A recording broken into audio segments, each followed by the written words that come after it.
La relance du transport aérien a été au cœur du forum organisé à Abidjan par l'Union des gestionnaires d'aéroports d'Afrique centrale et de l'Ouest et la Société d'exploitation de développement aéroportuaire, aéronautique et météorologique. De nombreux acteurs de l'aviation civile professionnelle de l'aéroport des pays membres de l'UGACO ont pris part à cet événement dont l'objectif est de mettre en synergie les atouts de la sous-région dans le domaine de l'aviation civile. Pour que les compagnies viennent desservir l'Afrique, il faut que nous certifions nos aéroports. Certifier les aéroports, en fait, c'est les rendre beaucoup plus sûrs. Qu'un aéroport qui n'est pas certifié, c'est un aéroport qui ne présente pas toutes les garanties possibles pour que les compagnies internationales viennent chez nous.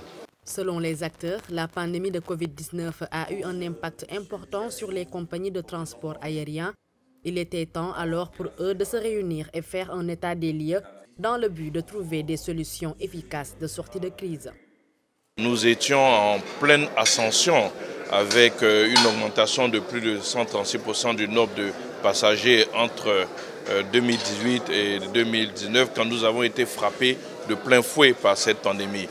Il est important au moment où il y a des prémices de relance de l'activité de transport aérien que tous les acteurs puissent se retrouver pour tirer les conséquences de cette pandémie, mais également dans une vision prospective d'essayer d'anticiper sur les prochains problèmes, notamment sanitaires, que pourraient connaître d'autres transports aériens.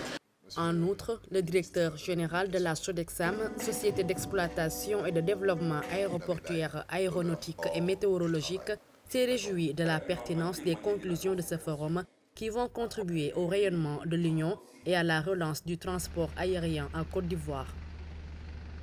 Nous avons un certain nombre de défis à relever.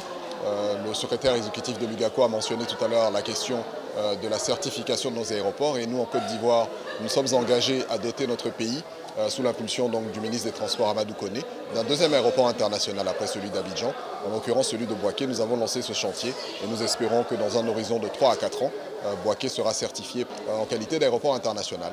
Le forum régional sur la relance du transport aérien est une suite logique de la 14e Assemblée générale de l'Union des gestionnaires d'aéroports d'Afrique centrale et de l'Ouest. Elle s'était tenue en 2021 à Pointe-Noire, au Congo-Brazzaville.